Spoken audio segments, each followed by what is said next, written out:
A lot of realtors in Lincoln, but don't get overwhelmed by all the names. Ben Bleicher with Professional Realtor Group at Berkshire Hathaway Ambassador Real Estate is your go-to option when buying or selling residential and commercial property. Ben's team offers unbeatable customer service and promises to make the buying and selling process as stress-free as possible. Call Ben today at 402-419-6309 for all your real estate needs. Ben Bleicher with Professional Realty Group at Berkshire Hathaway Ambassador Real Estate. No pressure, just professionalism. This is On the Block with Strick and Austin. Nebraska Basketball Hall of Famer and 9-year NBA vet, Eric Strickland. Strickland for three! And you're going to go out of here as the Big 8 tournament champion. Coming at you live from the heart of Lincoln, America. On air and online at theticketfm.com. Brought to you by Mary Ellen's Food for the Soul. This is On the Block with Strick and Austin. Hold up. That's right. Welcome into On the Block. Happy Friday, everybody. On the Block presented by Mary Ellen's Food for the Soul. You can find Mary Ellen's at 27th and Pine Lake here in Lincoln. Pick you up a plate of food. It's probably a little too late for lunch, but if you need a late lunch, go get one at Mary Ellen's. If not, plenty of time till supper. Make that part of your night tonight, Mary Ellen's. What better way to, I won't say kick off a weekend, I'll say tip off a weekend. Strick, Friday the 13th, too, a superstitious day for some people. In your playing days, did you ever have any superstitions? I don't think I had any superstitions, but I had a routine. Right. So there, it was something where I would just kind of go, I would do my meal. Like they always kind of prepared a little meal for it. The meals and the nutritionists now that they have is way different than the times that we used to play. But yeah, I would go get my meal. I would go in at a certain time, get some shots up. I would then kind of go and I would do like a little meditation. A guy by the name of John Stark taught me about meditation, kind of focusing in on what the game plan was, what my assignments were. And then I would kind of sit down maybe in the shower in a chair, just kind of focus in for about 10 to 15 minutes. And then I would go kind of read over my scouting report and then get myself dressed and ready to go. So it was a routine. I wouldn't say I would wear the same type of socks or I'd wear the same shirt or the same jock strap or anything. I don't think it was anything like that. But yeah, I did have a routine. How to handle business. Right. Yeah. So this is something I've always wondered. Or you remember real quick, you remember what was the name of that movie? Sutter Heyman text line is always open to you guys, 402-464-5685. Maybe you'll be able to help me with this. But they had a guy by the name of Wild Thing. Dun-dun, dun-dun, oh, yeah. You make my heart sing, right? Whatever that song was, it was I think Sheen, one of the Charlie Sheen. He was in that. Yes. But there was a guy right in there, and his name was Joe Boo. And he had the little Joe Boo thing in there. That was his little ritual. He would do all this little sage and all that stuff. No, Austin, I didn't have that. Not sitting in my locker and all that stuff. No, I didn't have that. Right. Yeah. Joe Boo. Joe Boo no good with curve. Major League. Pecan pie. You always on it. Pimples, hamsters. Thank you. Joe Boo. That's right. Absolutely. Heck yes. Well, that's something I was always wondering, Strick, is what was like the timeline? Say you have an afternoon game versus like a night game. What's your daily schedule like? What time does your day get started? When do you start the, pregame process, the routine for you? Well, it depends because really sometimes it also depends on the coach. I can say that we started off, I think I want to say we only won like 20 something games on the first half. When I was with the Dallas Mavericks the last year I was there before I got traded. Don Nelson comes and takes over, and he operates on a different schedule. Very player-oriented. Don liked to go to the bar and drink on his drink and smoke his cigars. And a lot of times he'd be like, we'd be on a back-to-back. And normally a normal coach, a regular coach would be like, shoot around in the morning at 9 a.m., blah, blah, blah. So it would depend on the type of sleep, what you knew you had to do the next game, who you were playing. It would be different if I was playing a certain player or I needed to get some rest because it was Michael Jordan or somebody like that, right? So you would have that factor. But Don Nelson would be like, see you guys at the bus, be there at 3:00 to go to the gym. First bus at 3 something, second bus at 4 something. So it would depend. Other coaches, it would be like shoot around. You would have a specific routine. So it would depend on that. So your mornings could change. It was also different when I played in Boston. That Boston team with me, Antoine Walker, Kenny Anderson, Tony Batiste, Vitaly Potapinko, Eric Williams, Antoine Walker, that team, it was a fun team to play for. It was very structured, but there would be nights that we would land in Miami after a back-to-back. We went out one night. I specifically remember a night where we played Atlanta the night before. We had a back-to-back in Miami. That was still, I think Dwayne Wade was on that team. I want to say it was Alonzo Mourning. Tough team. They were tough. They just still hadn't figured themselves out yet. And we got there, and literally we went to the club. We literally landed, I want to say it had to be 1 o'clock. We went out to eat. We went to the club. We was in the club. We walked out. The sun was coming up. And we went out and played that night and beat the brakes off of them. So, I mean, it just depends. It really does. It really depends. See, that's impressive for me to hear that, because I've always heard that the Miami nightlife is undefeated. But you guys beat it. Sounds like you did it. That's impressive. Yeah, we really did. I'm telling you, when we kind of were sitting there having a good time. It was a team event. We were all a team. And you know, we got to the point where we're like, man, we got to go. And so we walked out, and there was still a line. When I tell you, Austin, there was still a line out the street, down the block half a little bit at 6 a.m. I can't tell if people are getting their night started late or their morning started really early. Right. Whichever one it is, it didn't matter. I won't ask you names for the people you didn't game plan against as much, but who are some of the toughest people that you knew you had to get your sleep in and make sure you were ready for work the next morning? And who are some of the teams you may be like, I can sleep in a little bit? So some of the teams back then that you kind of definitely, it wasn't Sacramento. It never was the Lakers, because, you know, it was going to be a Kobe Bryant matchup or something like that. I would say it was teams like, at that time, it was teams like Cleveland. It was teams like Washington, D.C., it was Orlando at that time. That was after Shaq and that crew, Penny Hardaway and that group. It was like Orlando, Atlanta. When I played with the Knicks, the funny thing about Atlanta was Atlanta, when we showed up, when I was playing with the Knicks, we had more fans than the Atlanta Hawks had, which was crazy. It was like a New York Knicks takeover. And I think because Atlanta is such a transient city that a lot of people, would come from New York or come from other places, DC and other places like that. So those would be some of those teams. Guys that I had to kind of make sure I prepare for. I really had trouble with Nick Van Exel. Nick Van Exel was really tough because he was just so herky-jerky. He just didn't know. He didn't have a pattern to his game. Obviously, Allen Iverson was one of those guys where I said, let me get some sleep. Reggie Miller, Rip Hamilton, guys like that who are going to be running for days. They were really tough. So guys like that where I knew I was going to be running off 100 screens and they never stop running. They don't feel like they got tired. Guys like that were a problem. Favorite home arena, favorite road arena? I think that my favorite home arena ended up being the Boston Celtics, TD Garden. Oh, TD, okay.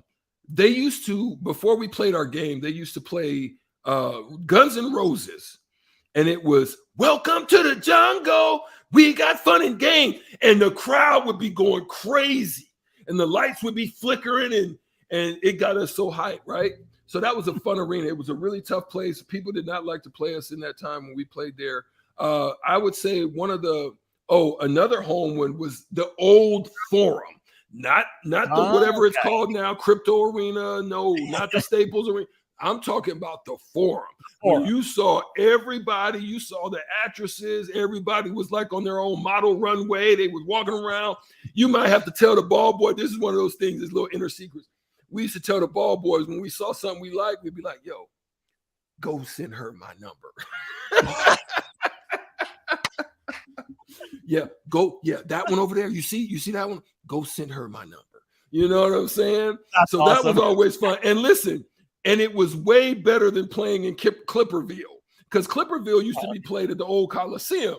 So the Forum and the Coliseum, before they merged and they were playing together. So those were some of the differences there. But now the places where I hated to play, I did not like playing in Utah. I didn't It doesn't like shock me playing here. Yeah, I didn't like playing in Utah. I thought also Cleveland's arena was so dark. It was like like playing at night. It felt like dingy in there, right?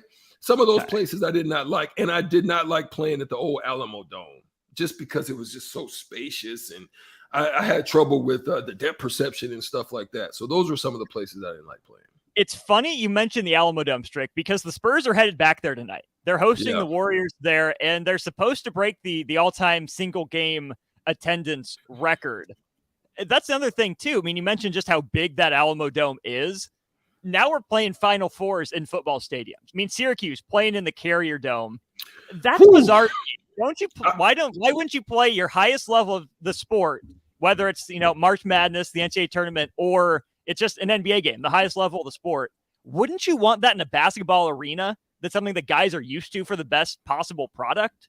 Yeah, I think so. I just think that they're doing it a little bit different. A lot of times you like that intimacy too, because you think about it, as you get up into those top tiers, it's, you look like little men. Like people used to say to me all the time, they're like, dang, Strick, I didn't realize you was that big. You know what I mean? Because they're so used to looking at you from a distance that you look so tiny, and then you're standing next to Shaq and or Yao Ming, and they're like, wait a minute, that guy looks like a midget, right?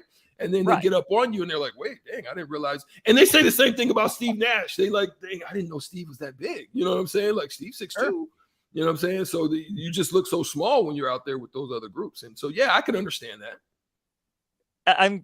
I think that's interesting too, based on some of the new arenas versus the older arenas. Like some of them have been updated. I've been down to Kansas. I've been to Fog Allen. That's not a huge place. No. That's a small place. It gets loud. I mean, Cameron Indoor only seats 8,000 versus, I'm impressed by PBA, the way Husker fans fill that up when there's a big game, because that's a bigger arena that they use for basketball. It works very well for basketball. Yeah. But I remember even, not that my playing experience holds anything like a candle to yours, but some of the most fun I had was playing basketball at Elkhorn Mount Michael. Small gym, students are standing right there on the floor. There's just something about that intimate space where you're right on top of each other. You can really feel the energy of the crowd. I'll give you an example of that. Back in the day, they've actually expanded it now. They actually went in and built it up a little bit. But that's how it used to be called Mo Gallagher Ibo Arena. What used to be down at Oklahoma State. It was like, literally, you're taking the ball out and there are people standing behind you. Like, it was raucous and rowdy like that. There's no greater feeling than to quiet that crowd because it was like they were on top of you. The other places that I like is stadiums that go straight up, because it's like, it seems like the fans are hovering above you. And those are some really intimate times when you're seeing stadiums like that. I like the growth of those types of stadiums. There's really not, in those types of stadiums, there's really not a bad seat in the house. It really isn't. Sure. On the text line, 402-464-5685, Sartor Heyman text line. Pecan Pie, were you in the old garden or the new garden when you were with the new garden? The old garden. Hey, the old garden, here's some stories about the old garden. The old garden, they used to say that there were literally some seats that they would sell for like $5 because you were literally the old garden and the old Chicago Stadium. Those were some of the places where they had these little pillars that went up, obviously, the way that they built them. And there were seats that were behind those, and people had to do this the whole game. If you're on the stream, you would see what I'm saying. I'm leaning to the side. You would have to lean around the whole game, basically, and watch around the pillar. Exactly. So those were some of the things about the old garden. The other thing about the old garden that there were some of the stories that were told for some of my teammates, like Derek Harper, some of the older school guys that played in it, where there were a lot of dead spots. So the old parquet floor, that was the advantage. That was the advantage of the old Celtics that they had. The Celtics and Bird and all those, they knew where all the spots were. So they knew, like, if they got you defensively in one of those spots, they might shoot for a steal because they knew that the ball was going to deaden and you were going to try to react. So they knew all of these little intricacies of the garden that made them an advantage. That's why they did so well in some of those environments. As on aggregate, did you have better crowds in the NBA or in college? I would say the NBA. You mean as far as intensity, as far as raucousness? Yeah. I would probably say college did. Yeah. Okay. Yeah. Okay. College, big eight college. environments, I would say first you got to go Kansas. Then you go probably Oklahoma State. And I think 1A and B would be Iowa State, Oklahoma State, because Iowa State and Hilton. Wait a second. I would say that would be 2 and 3, but 1A, 1B. Let's be honest. Doggone Missouri. Really? They were crazy. Oh my God. They used to have this group called the Antlers. And it was crazy. I don't know how they did. This is before social media, Austin. This is before that whole social media age. But for some reason, they got information on you. They knew who your girlfriends were. They knew where you like to eat. They knew if you got in trouble. They knew if somebody was smashing your girlfriend, and they knew details about you that you're like, wait a minute. And My mama doesn't know that. I'm telling you, they had these signs up, or they had pictures. I mean, I'm like, how the heck did they know that? But they would get in people's head. It was fun. It was a fun environment. Missouri was crazy. It was crazy. I think they cut the Antlers out. I think they got 2 Rockets and they cut them out so they couldn't be involved. It was like an organization. Yeah. Did you ever talk any trash to Norm Stewart on the sideline there? I didn't talk to Norm. I had tremendous respect for Norm, but there was an instance where Norm and them, I think it might have been it was the same year that Eric Pikowski was still there. It was the year that we won the first ever Big 8 championship that we've ever had in team's history. We played there, and we were in Missouri playing, and they were like undefeated. They're the only undefeated team until we beat them in the Big 8 tournament. But we should have beat them at home, and we had them. And it came down to the stretch. I actually drew a charge. So imagine the referee that takes the ball out, which is called he's the trail. And then there was a center referee that was right next to us. And then there's a lead referee that's down, like if you were doing a fast break, that would make the call. The center referee that was right in front of us makes a call in our favor. This is like crucial. At Missouri. Like, if we get the ball at Missouri, if we get the ball, we can run the clock out. It's over with. We were up and we shot free throws. We shot almost 80% as a team. Ooh. So we knew that if we got the ball, we good. We can run the time. They're gonna have to foul us. We gonna hit them and then see what it do. Maybe they hit a shot or so. We'll see. But I drew the charge. The referee on the other side from the trail calls a block. No. So we have a block charge scenario, which then goes to some form of the chain. And then I think I want to say that we were up, but then they called the foul to me to where they shot the free throws, and then they ended up going up. And Eric Pikowski missed like a 30-footer, and it goes in and rolls around and came out. That was the most heated that Danny Nee had ever been, where he slammed on the referee's door and went nuts. So when we played them in the Big 8 tournament, we knew we were going to beat them. We were like, oh, yeah, we're going to beat the brakes off of y'all. So, yeah, that was a great time. Yeah, that was a great time. For sure. Well, Nebraska basketball on the road tomorrow. Huskers go to Purdue, one of the better road environments. Fred Hoiberg calls it the best at Mackey Arena. We'll get into that on the other side. Plenty more to get into here on the block as well. He's Eric Strickland. I'm Austin Norman on the block seg 2 after you hear this. This is Megan Whitaker from the Nebraska golf team. If you've put your clubs away for the winter, it's time to get them back out. There's no need to stop thanks to Double Eagle Golf. Double Eagle is home to Lincoln's best indoor golf simulators. It's perfect for every level of golfer, with everything from casual games for the kids to hyper-realistic simulations of some of the best courses in the world. And the best part, no matter what the weather's doing outside, it's always golf weather inside. See for yourself. Double Eagle Golf, just 5 minutes from downtown at the Kinetic Sports Complex on West O Street. Your home should not be a zoo to unwelcomed animals. Let the experts at Bats to Rats take care of those problems. Dane has been a leader in wildlife and pest management and prevention in Lincoln and the surrounding area for 15 years. He can help you get rid of bats, rodents, and anything else. Whether it's residential or commercial buildings, schools, apartments, or churches, they're always a phone call away. Call today at 402-310-0904 or visit batsterats.com. Bat control and prevention. Let me share something to make life just a little easier. It's just one word: Bryant. If we need service on our furnace or AC, we call Bryant. Same thing goes for an electrical issue.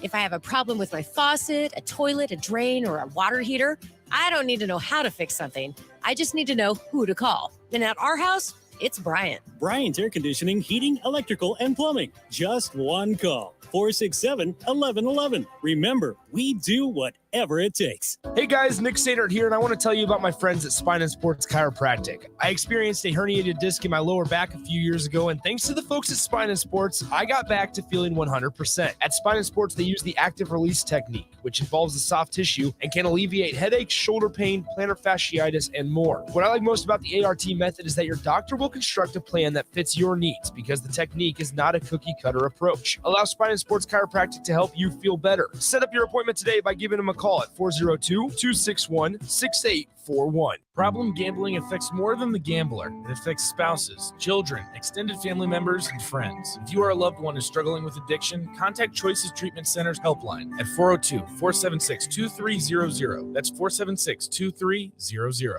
Rashawn Jackson here for Bauer Underground, who has been serving local contractors and utility contractors all across the state since 1997. When you see the black and white trucks, you know the baddest dudes in the business have arrived. Bauer is currently looking for equipment operators, laborers, diesel mechanics, and aerial linemen. Join the brotherhood built on hard work, authentic people, and pedigree of success. Bauer, a family-friendly company who reminds you, go Big Red! Are you looking for a solid, stable career in assembly, CNC machining, or injection molding? We got you covered. Hi, Bob Williams, HR Director for Garner Industries, a world-class manufacturer with a 70-year history right here in Lincoln. And I just listed some great career opportunities that you can find by logging into GarnerIndustries.com. If you want top pay, excellent benefits, flexible work hours, and the opportunity to work in a clean, modern, air-conditioned facility with great people, contact me today by applying online at GarnerIndustries.com. Mary Ellen's Food for the Soul. It's soul food right here in Lincoln. Ribs, wings, catfish, coleslaw, cornbread, grits. I mean, I'd say it's food like your grandma used to make, but my grandma never made food like that. If you haven't already, you've got to give it a try. Check out their location across from South Point at 27th and Pine Lake, or find their food truck at events all over town, or visit them online at maryellens.com to see the full menu. Mary Ellen's Food for the Soul. Let them fix you a plate.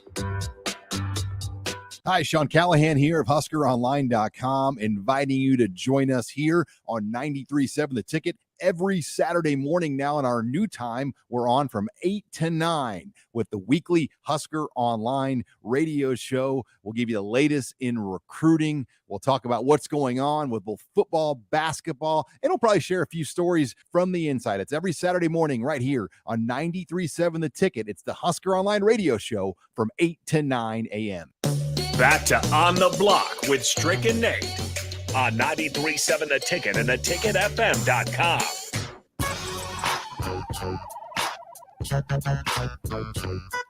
Rolling right along here on the block. He's Eric Strickland, Husker Hall of Famer, 9-year NBA vet. I'm Austin Norman. Glad you've dialed us up here on the radio, 93.7 The Ticket, 93.7 theticketfm.com. Facebook, YouTube, Twitch, Twitter. We're broadcasting on all of those places. So go check us out. Drop us a follow, a like, whatever it is you can do on that site. We greatly appreciate it. Strick tonight, Nebraska goes to Purdue, to Mackey Arena. The spread heavily in favor of Purdue, I think for a couple reasons. Number one, Juwan Gary being out. Number two, Purdue, I think, Nebraska has Purdue's attention after how the game at Pinnacle Bank Arena went down. And number three, Nebraska has never won in Mackey Arena, and some of them have been ugly. Yeah. So they're definitely ready, right? If you just check the trends of what I've said early, but when you first came on with us on the block, even in the trifecta of work we were doing together before Nate left, I had discussions about what Nebraska, a trend that you need to see from them to have success. This Purdue team is so good at what they do. They run so many sets. They have just their game plan is structured around you probably will never see the same set run again, even if they have success with it, right? What I like about Purdue as well is that they score, they average almost 76 points a game. And this is the trend that I've been talking about. I said Nebraska is going to have to score in the low 70s, upper 60s if they're going to have success. What happened you can just go look at their losses. What happened in Illinois? They could barely scratch 50, right? Mm-hmm. And that's when they struggle. They play good enough defense as they did in one half of that game to keep them relevant and in the game. Whereas in the second half, they shot over 50-something%. It's unsustainable. And therefore, if you're not able to match that pace and keep up with teams in scoring, then you're not going to win those games. Purdue at home plays so well that they're not going to be you're not going to probably have the same success that you had against them at home, to where they shot in the low 30s across the board. Okay. The success also came out of Tamanaga, who had 19 points that game, shot the lights out of it. Zach Edey has some troubles with Derek Walker, who had a double-double that game, 14 and 10. So what you got to keep your eyes on is that expanded roles for some of those players. And it's something I think you maybe want to touch on, but you want to have and hope that you have success out of Wilhelm Breidenbach from the stretch aspect of his game. Because now if he can continue to start shooting more, having more success from three-point range, now you're able to pull Zach Edey out a little bit. And then that gives you a little bit more room to operate in space, and give maybe a little bit more room to Derek Walker or others to be able to operate in space, especially when Derek Walker is on the bench. So there's some nuances to the game that has to happen in order for Nebraska to have success in this game. There's going to be guys that are going to have to play well. They can't continue to score in the low 60s and in the upper 50s against a Purdue team. To have success, they're going to have to get up there in the 70s to hopefully have a chance at this game. Against anyone, you really can't afford to score in the 50s, let alone the low 60s.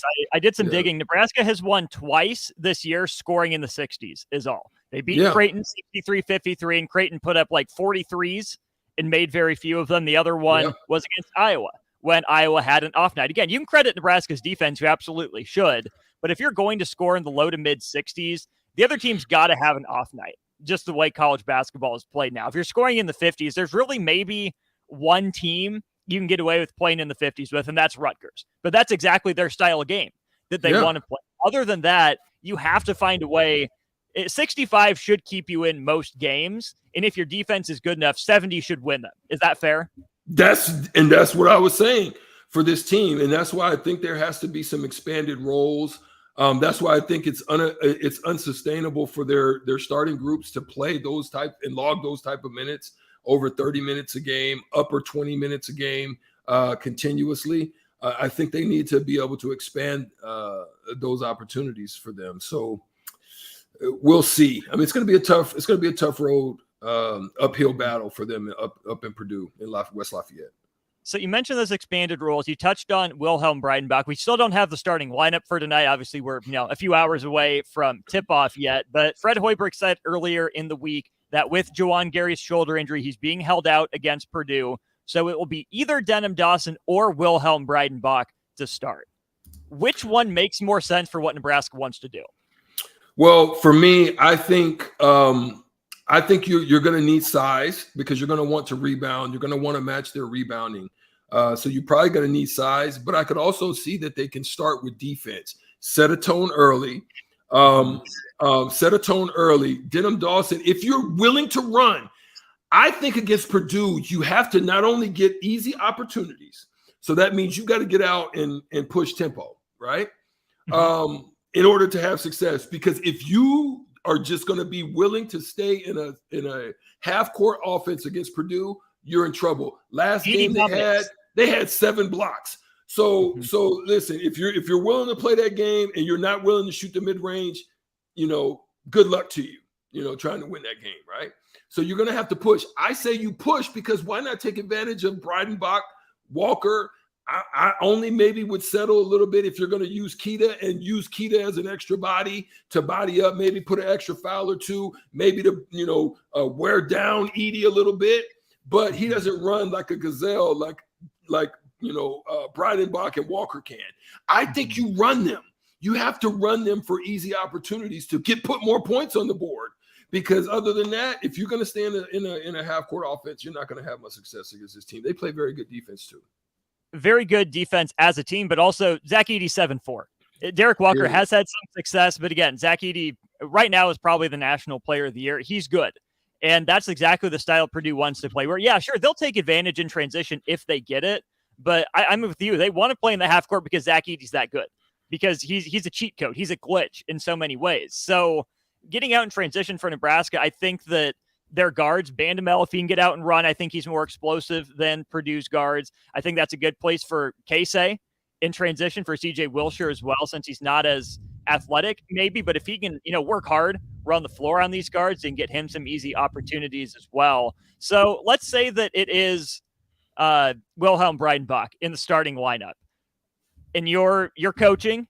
Are you running more 5 out to try to draw Edey away? Or are you still keeping Derek Walker kind of on that nail for round one? Is there any high-low with Sam Griesel because he's bigger than Purdue's guards? What's your game plan offensively for Nebraska? My game plan is if I'm going to use Walker there, Zach Edey's not going to pressure him. Why? Because he doesn't want Derek Walker to go by him and use his body to create angles of space. Mm-hmm. I would have been working with Derek Walker at that mid-range, that free throw line jumper, and knock that thing down. Then that brings Edey out a little bit more. And then when you have Breidenbach, I'm a 5-out system. Wide with pop action, and Breidenbach, be ready to knock that stuff. I'm Breidenbach's working on that all freaking week. I mean, I know they didn't have a full week, but whatever the time that they had in between the Illinois game and now. So I would have done it like that. So I agree with you. Yeah, they should use more of a wide system with a pop action with Breidenbach, and I would use a mid-range action with Walker to try to draw him out. But I would have him shooting that shot. Like he would be able to knock that little free throw line jumper down. Like you fake like you're going, because Zach Edey doesn't press up, and he's not going to high hedge. He's not going to be out hedging. He's going to be in a weak help mode. So if you turn the corner and you're not ready to shoot mid ranges, he is going to wait for you to try to get to the basket. He's going to lose that stuff into the first row. So that's going to be what's happening. Defensively, Purdue will turn it over. They average 13 turnovers a game, 13th in the Big Ten Conference in terms of numbers of turnovers. They can be had, but you also look at just how dominant Zach Edey can be. What's your preference? To let Edey get his and not let other guys beat you? Or do you do what Nebraska's done? You keep doubling, send that aggressive double, try to fly around and force other guys not named Zach Edey to beat you? So I've said this before. Zach Edey's strength is catch, turn, pass. He's big enough that your weak side doubles from a guard like Tamanaga, from a guard like Wilcher, from Bandamil, your weak side doubles on catch are not going to really affect him too much, right? It did a little bit because your rotations were so crisp that you were able to get a few steals, get your hands on balls, so forth and so on. So it kind of threw him off. They're going to be ready for them. They're going to prepare him very well for this game. Now, I would switch it up if I would have been Fred Hoiberg and the staff. I would have came on Edey on dribble. So meaning his first dribble, I'm at him. So I'm not letting him get to the block. I'm physical enough to not allow him to get to the block, but then on one dribble, I'm at him, because if he takes two, he's gonna get frazzled and not know where his passes are gonna be, because he's thinking about, okay, he's covering me here, I feel him here, I'm going to my jump hook, or I'm going to my body and I'm using my turn. He's thinking about his moves. He ain't thinking about where to pass the ball. So I would be coming on first dribble to throw off his timing a little bit. And then I would start mixing it up on catch, on dribble as the game progressed. But initially I would start coming on dribble to throw him off to hopefully get you a couple turnovers, get you a couple first shots. And then you have to rebound really hard on the weak side. That's going to be the key.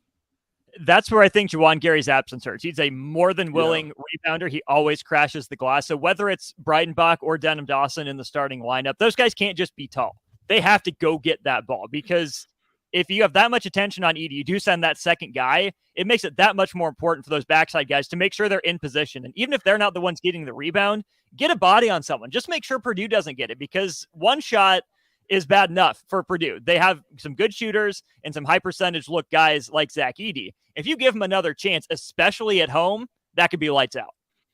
Absolutely, Austin. There's nothing to even add to that. That's exactly how I would have said it.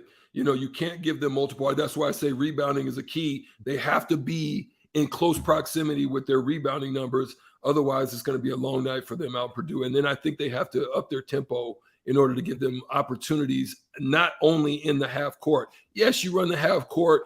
I call it push probe.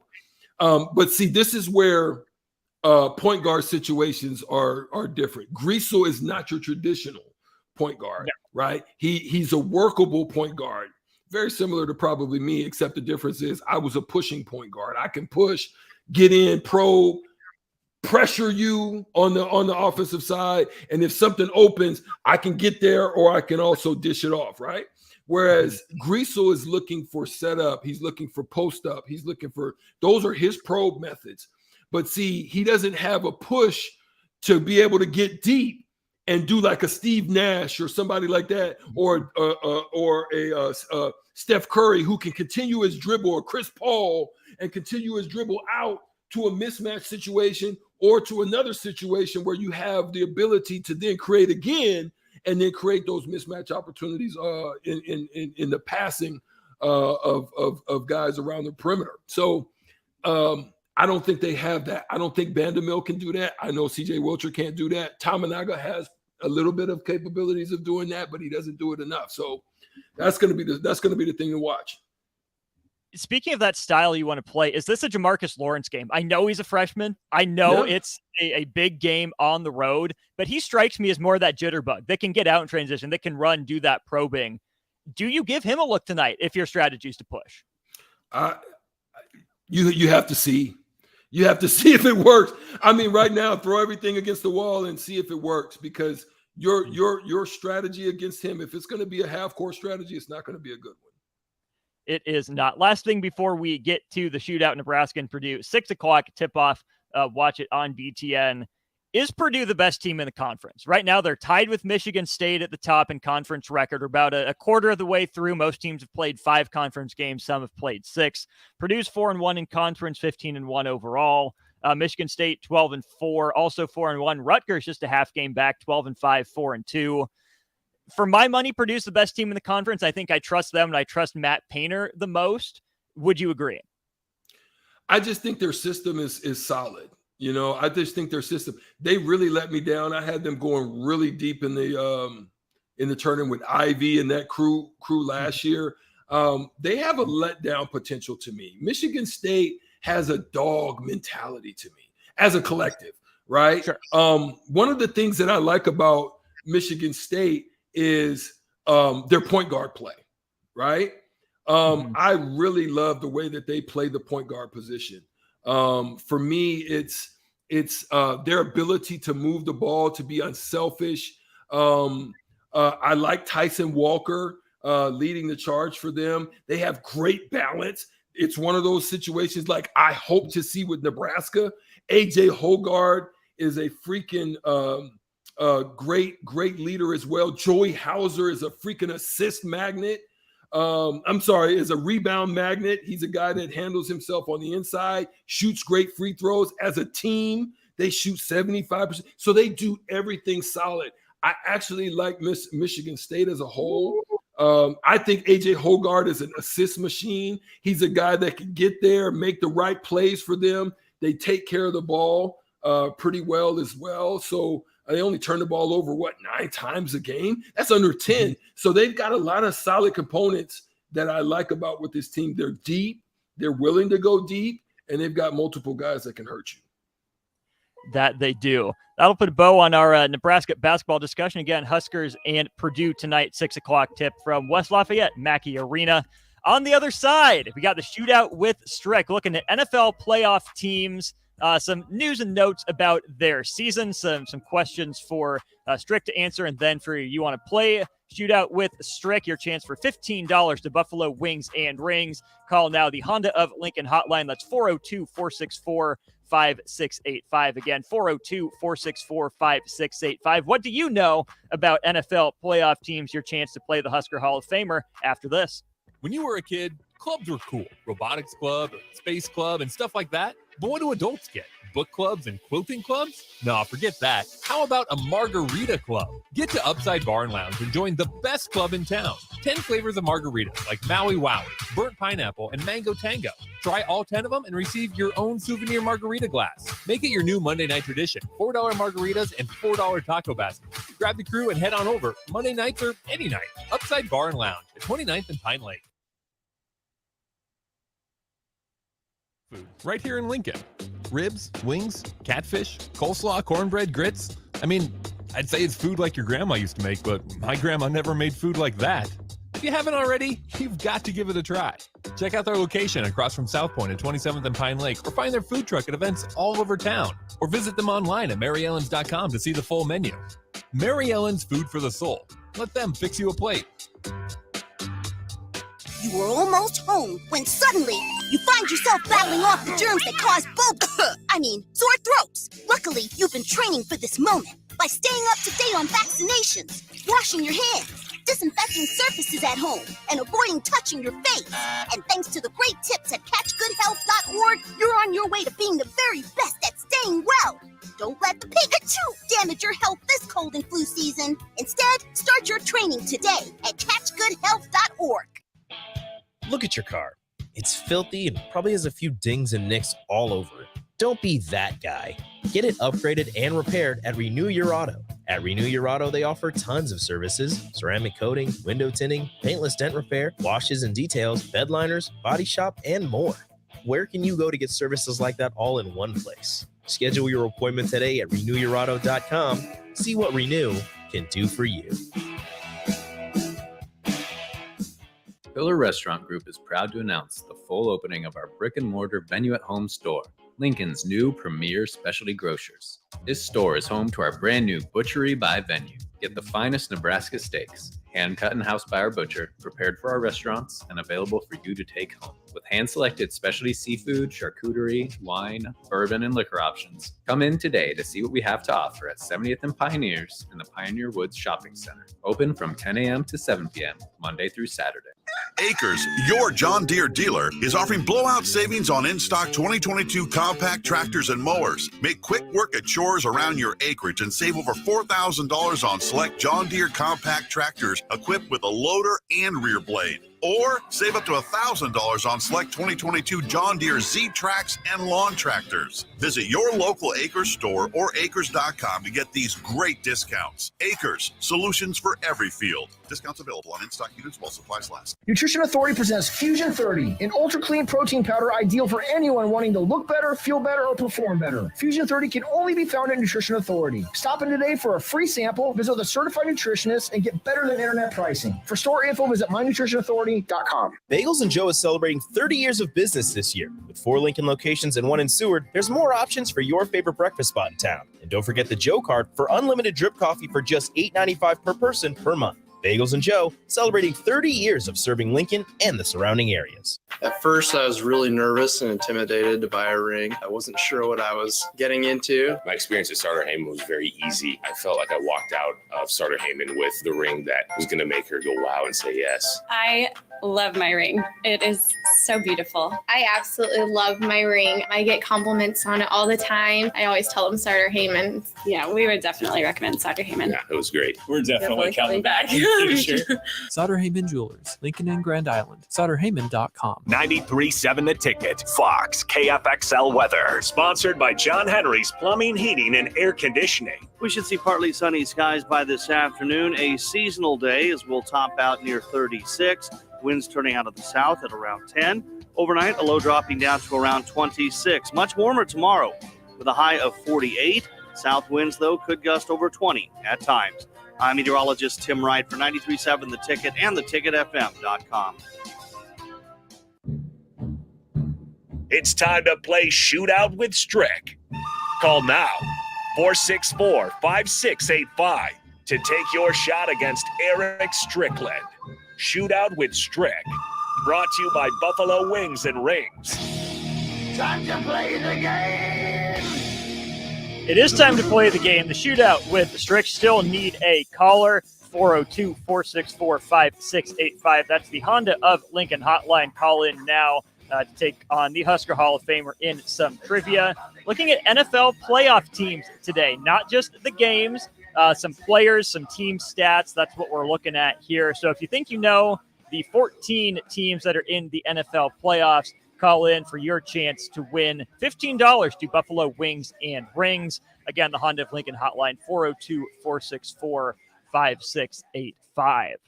Strick, we touched a little bit on the NFL playoffs with Rico at the end of happy hour there. You got 6 games this weekend, 2 Saturday, 3 Sunday, and 1 on Monday. Which day of football has your attention the most right now? I would say the most interesting day for me, well, it would normally be probably Saturday, just because like I said, I have Cade Johnson. He's like a nephew to me that's going to be playing. So that would normally be the case. But to be honest, I'm really looking forward to Monday, because I want to see if the Cowboys, after everybody that talked their stuff, after everybody that said, it's the Cowboys year. Oh, the Cowboys going to do it. Dak is back. Oh, man, yeah, Zeke, Pollard, yeah, we got it going on. Just all the raucousness that they were throwing out, to see if Tom Brady's going to achy break their heart. I want to see. He's good at that. He's good at that. He has done that far too many times for my liking. As a Colts fan, he broke their hearts too many times. So I never like to root for Tom Brady. Strick, this is the first year he finished below 500 in his career. Still wins the division and still has a chance to, like you said, knock off a Dallas team people were very high on coming into the year. Yes. Very high on Dallas. I just love the surprises, though, Austin. Who's your surprise team if you had to pick one? My surprise team, well, when I say, okay, there's two surprises to that. One, my surprise team is the 49ers. They're like the Cinderella for me, because of just what they've had to endure, what they've gone through, and to now be where they are. My expected surprise is the Bengals. Once they got back to full strength, I knew they would kind of be where they're at in this situation. But my surprise team, as far as what the heck is going on, why they're here, my surprise team, that team is the Seahawks. And my surprise negative, that they're even here after what they've done through the season, an 8-9 season, the Buccaneers. Like, wait a minute. Like, how did that happen? So that's my unexpected negative surprise. So I've got multiple surprises in this whole playoff run. That NFC South is so bad. It is a wretched division. There's nothing going on down there. And if Brady leaves, again, I still think that's most likely. What's left? The Saints brought back Dennis Allen as head coach, which, okay, good for you, guy. You keep your job. So conservative. Nothing that I saw was, awe-inspiring out of them. Who knows what the Falcons are doing? Maybe Carolina has something if they get the right new coach. That whole division, though, I'm not in love with. Again, we're still looking for a contender, a contestant here on Shootout with Strick, 402-464-5685 if you want to play. Seattle, they get a third crack at San Francisco. Historically, teams that beat a team twice in the regular season, like San Francisco did Seattle, are 14-9 against them the third time if they match up in the playoff. With a little bit more time, do you give Seattle any chance of getting that one elusive win when it counts most against San Francisco? Well, first and foremost, Coach Shanahan is a tremendous coach, right? He understands the challenges of beating an opponent 3 times. He's got that. He fell short a year ago against the Rams in a similar manner, right? But then when I look at the Seahawks team, you got to have respect for DJ Metcalf or DK Metcalf. You got to have respect for DK Metcalf. You just can't feel like you're just going to come into this game. You're going to have to respect that. This is why I can see either Lockett or someone else, one of their receivers in the core, having a big day. But their defense is so good, though. So that's what's scary about this whole thing, right? I just think that the pressure is on, and who's going to handle the pressure the most? There's so much that Brock Purdy's going to have thrown against him. It's easier when you're playing, in the regular season. Not that any of the games are easy, but it's definitely easier playing in the regular season than when you find yourself playing in a playoff game with everything on the line, especially at home, and everybody's been talking about you and bringing your name up. This is going to be a tremendous test as to who he is, not only as a person, but also as a player. So it's going to be interesting. So I think I'm befuddled by it, but I'm interested in seeing how it all plays out. I really am. Sure. One last plea for a contestant here for Shootout with Strick, 402-464-5685. Call in if you think you know your NFL playoff teams. Another surprise team you mentioned is the Bengals. They were a surprise last year, doing what they did, making it all the way to the Super Bowl. The manner in which they did it, coming back from down a couple possessions at halftime on the road in Kansas City. They have the same issues this year, though, Strick. The offensive line has been a problem. That's their problem. Yeah. They're down 2 starters on the right side.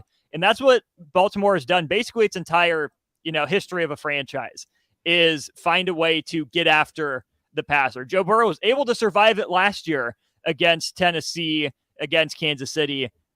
That's a tough rematch again for Baltimore. But if they can rush the passer, they might have a path to an upset.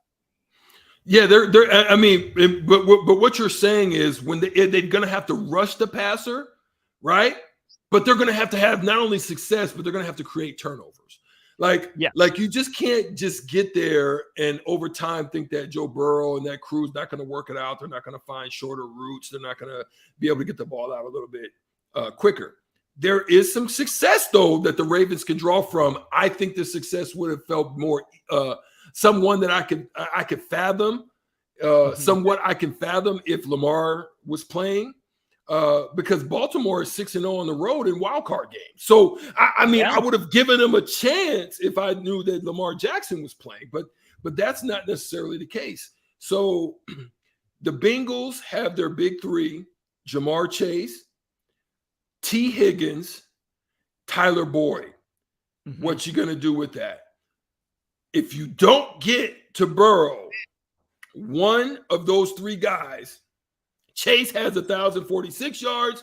T. Higgins right behind him at 1,029. You have 2,000-yard receivers, and they're both young. Tyler Boyd at 767. They're all young. And where do teams have more success in making runs, playoff runs? Is teams that have a quarterback that have not yet hit their big money deals. Mm-hmm. This is this type of team. They're going to be able to continue to build.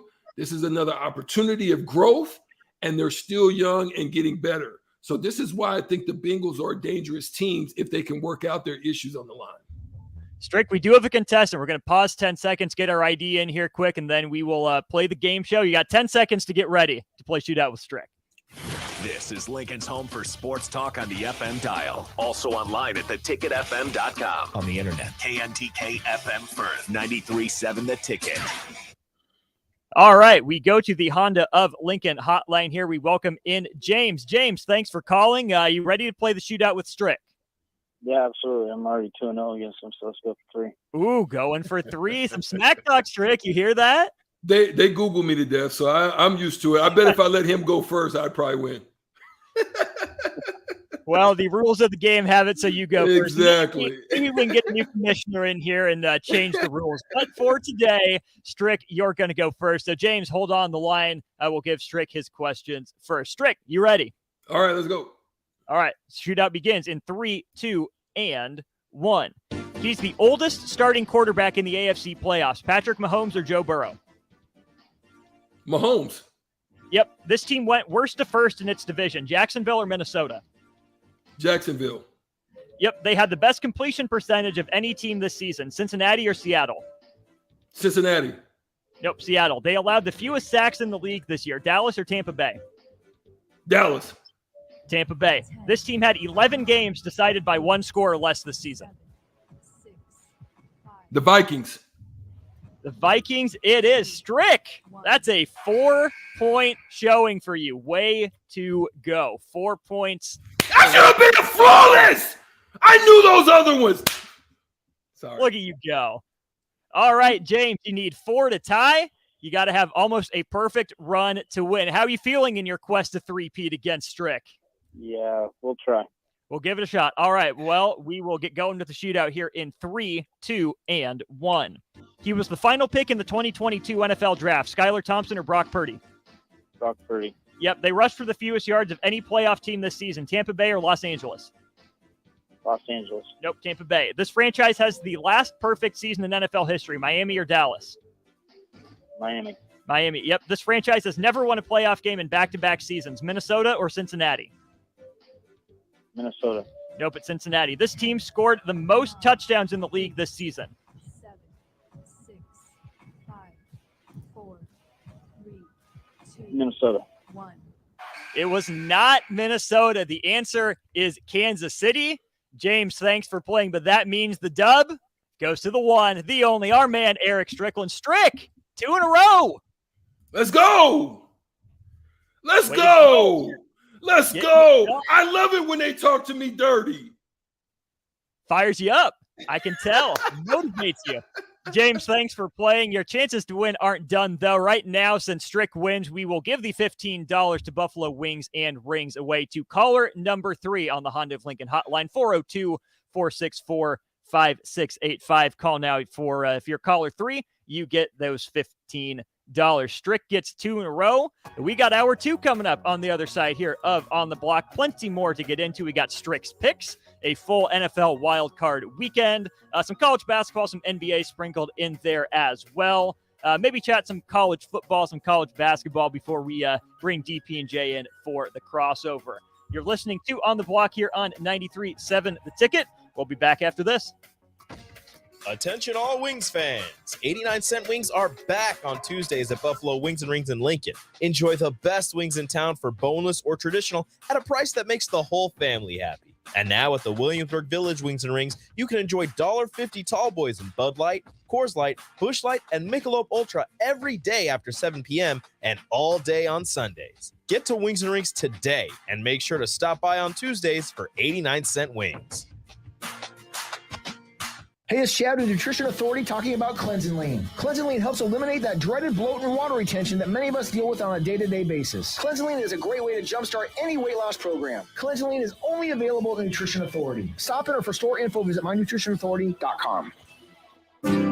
Shopping for insurance can be a tedious and frustrating task, but the agents at Brokers Insurance Agency will do the work for you. They have partnered with over 20 of the best insurance carriers in the nation, which allows them to do the shopping all for you. Whether you're looking for business insurance or employee benefits for your company, or you're looking to save money on your home and auto insurance, Brokers Insurance Agency has the agents and solutions to help meet your goals. Call 402-420-5353 or email staff at brokersinsurancene.com. Shouldn't the landscape around your house reflect the architecture as well as the interior? Whether it's new construction or breathing life into an outdated landscape, let the teams at Tailored Landscapes, Tailored Lights, and Tailored Life combine as your local source for outdoor living. Schedule a meeting with one of our designers who listen during our consultations and combine your preferences, plus our experience to give you a timeless, sustainable, photo shoot-worthy landscape. Call us at 402-432-2572. Find us on any social media or at www.tailoredlandscapes.com, because when you find one company, you find the benefit of 3. A new year means new goals and upgrading, but that doesn't only apply to health and fitness. Mullen Motors can get you into a new vehicle right now and get your 2023 started off the right way. They cleared off their 2022 inventory and have tons of new vehicles to choose from to make sure you get to where you need to be this year. Out with the old and in with the new. Stop by Mullen Motors today, just north of 48th and Lake. No taglines, just quality vehicles. Mullen Motors. You finally finished your man cave in the basement. brand new furniture, huge TV, and all of your collector's items. You're ready for football season. You are so excited until one bad rain and it is all ruined. Don't risk a flooded basement and countless dollars in damages when it can be avoided. Call John Henry's today for a free sump pump estimate for your home. 435-5555. John Henry's Plumbing, Heating and Air. The best way to learn about Southeast Community College is to visit.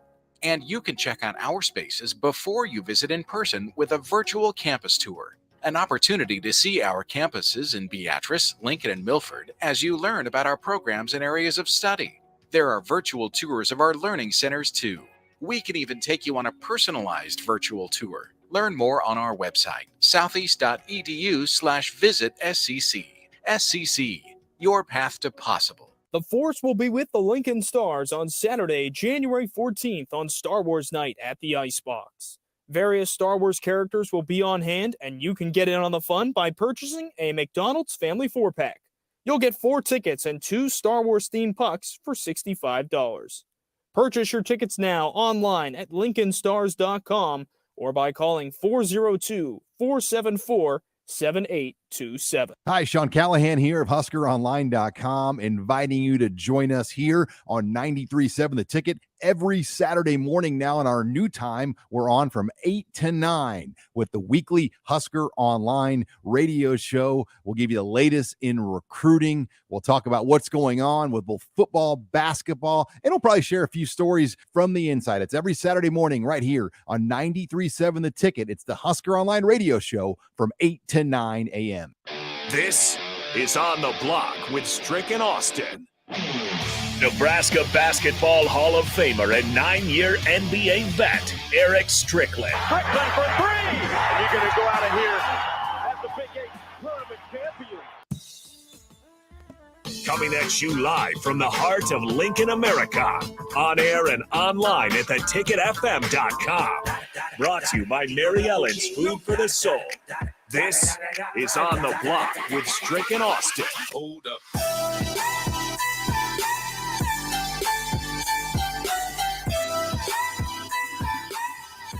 Welcome back on the block for the second hour. On the Block with Strick and Austin. I am E. Strick, and that is my partner, Austin Orman. We are here 2 to 4 every day. And again, we thank you all for tapping in right here on the Sutter-Heyman text line. When you guys text us in, we love the messages. We love to address them and talk about them if we have the opportunity to do so. But we also love our listeners that are there on Facebook, YouTube, Twitch, and Twitter. We appreciate you guys there and your support as well. Skurs Talk had a quick question that we'll address. Any word on Malik Hornsby showing up to the Huskers as in the student directory? I am not aware of anything. I've actually been traveling, so I haven't been abreast in what's going on and the happenings there in Lincoln, but Austin may have a little bit more information than I do. Yep, Malik Hornsby will not be coming to Lincoln. He committed to Texas State. I think it's a situation where Nebraska viewed him more as an athlete, someone they might move to receiver, but Malik Hornsby, it sounds like, wanted to play quarterback. So he's looking to be QB1. He'll be at Texas State. There you go. That's the information that we have on Malik Hornsby. Thanks, Skurs Talk, for at least asking the question. So we do appreciate that as well. But we're going to get a little bit because there's some discussions that I've had with Nate, also with Bach and others, because also with DP and the old school crew on different times, we're talking about the NCAA and whether the NCAA is more bark than bite these days, how quickly the NIL situation and all of that has popped up on them. What can they do? Because now the toothpaste is out of the tube. What are some things that they may be able to do to kind of help out just the wild, wild west nature now that, and the NCAA really didn't seem to have anything to offer. So a lot of people started speculating and talking about, why do you even have an NCAA at this point? Should there now be super conferences? Where does the power structure lie? Is it with football, or who would be in control of those methodologies of the future of what college sports is? But the NCAA has kind of put their brain trust together. they've kind of started to come up with some transformations, some modernizations, and some recommendations. So the NCAA board approved some of these issues and situations. They kind of convened and got together. And I think I want to say they were in San Antonio when they did so. There are a lot of different things that they started to address. Benefits for student athletes, health and safety. They also talked about some of the membership requirements that are there, what that consists of. If they don't deal with those specific things, you're going to probably hear us talk about the SVPC and who they are. The SVPC is the Division I Strategic Vision and Planning Committee. So you have a lot of them addressing certain issues like mental health, strength and conditioning, nutrition, name, image, and likeness. That's the one that a lot of people were trying to figure out how they're going to address this, in what way they're going to address this. We still don't know a lot of the details in full yet, but at least these committees are starting to convene and have these types of discussion. Transfer requirements, that's dealing with the transfer portal and just the wild way of that, tampering, probably all those different things are going to be addressed there. Career preparation, diversity, equity, inclusion, and belonging. You're probably going to be dealing with a lot of the craziness that's incorporated with that, and then campus sexual violence and prevention. They're going to be also talking about expansions of certain areas like Austin. They're going to be talking about maybe brackets and additions, where I know they were talking about also the 32 extra brackets that they're going to add, similar to the NIT, what they have in college basketball. So there's a lot of different things, Austin. I just threw out some of them. I know we're going to talk about them, but I wanted to relay it to you. What's your thoughts on these committees? Do you think it was necessary? Where do you think they, some of the areas that they need to really address immediately? What are some of those things that you envision with what they put together? The one they absolutely do not have to address is the size of the NCAA tournament. Leave it at 68, play it down to 64, call it good. The bigger kind of resolution or transformation idea that got passed along was a recommendation that if there are more than 200 schools that sponsor a particular Division I sport, then the recommendation was that at least 25% of the teams in Division I make the postseason. As it comes to basketball, absolutely not. Strick, that's too big. Yeah. To add the NIT field onto the already existing NCAA field, those teams in the NIT had their entire season to make their argument, to lay out their case for why they should be one of the last 68 teams standing. You had 30 games to prove that. And for saying that's not enough, I don't care how much more money the NCAA could make. I don't care how much more, March Madness could bring in. I don't care. That's bad for the sport. That waters it down way too far. Plain and simple, it does. That's too much extra hassle for not good enough basketball, in my opinion. That's a big one to me. Okay. So one of the other areas that was of interest to me was obviously the NIL situation, as well as the transfer portal situation. Right now, you have a lot of people barking, screeching, crying, and upset about those areas in particular. What do you think? What do you think? There's some areas that they can address with the NIL situation that can hopefully make it better and make it more. If you're talking about equity and inclusion and all these different things, obviously they're dealing with transgender, and they're dealing with other areas, also women's sports, and just a lot of different things like that. Probably that's the area. But if you're going to do that, there's got to also be equity in regards to how these NIL situations, for like, it's way different for a Ball State. It's way different for a Marshall. It's way different for a Tulane than it's going to be for an Ohio State or an Alabama or a USC, right? So in what way do you think could be a few ideas of equity as far as making it easier for a Pitt to not lose a Jordan Addison because they just don't have the means and the ways by which to do it? See, that's the tricky thing, Strick, is that we've gone so long understanding college athletics one way, where it was a transfer portal, whereas with NIL now it feels a whole lot more like free agency. I know what shouldn't be done. What shouldn't be done is a salary cap. If there's money in a place, okay, let him use it. That maybe it's unfair, but it's just the way of the world. Don't penalize student athletes for taking advantage of their market value just because someone else can't pay them. But I also hope that what can be done is that the NCAA and the schools, people in these players' circles, educate them, talk to them enough, and make sure that if a player is to transfer, it's for the right reasons. You mentioned Jordan Addison. I think that's a good situation because with Lincoln Riley going to USC, I would argue that was a better spot for Jordan Addison and his pro prospects than it would have been at Pitt. Yeah, they had a great year with Kenny Pickett, and it really sucks to see someone go from a non-traditional power like Pitt to having such a great season to all of a sudden, oh, yep, they're going to blue blood in USC. It stinks to see.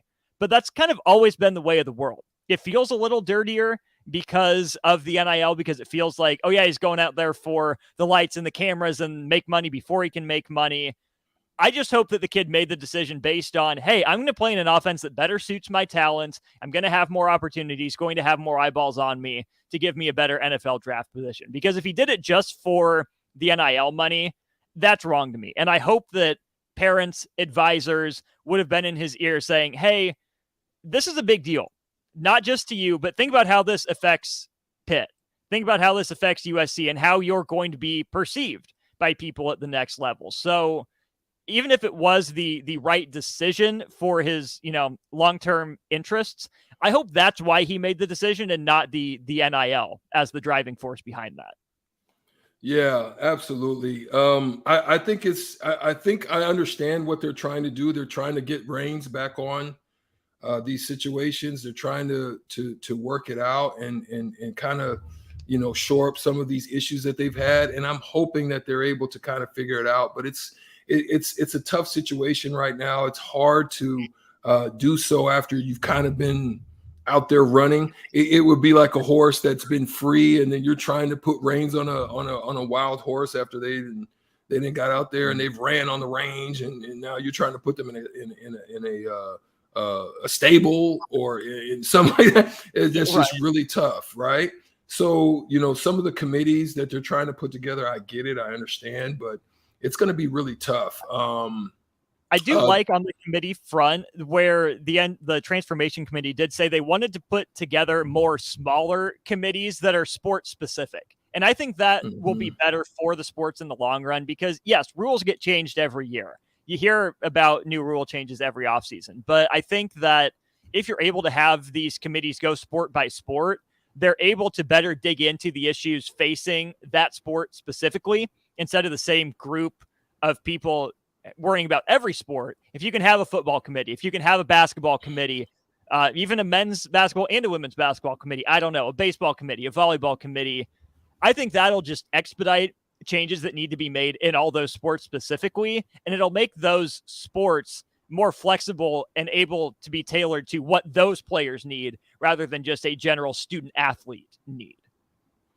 Yeah, absolutely. I love also the committees as well for the health and safety situations, obviously, that's dealing with them,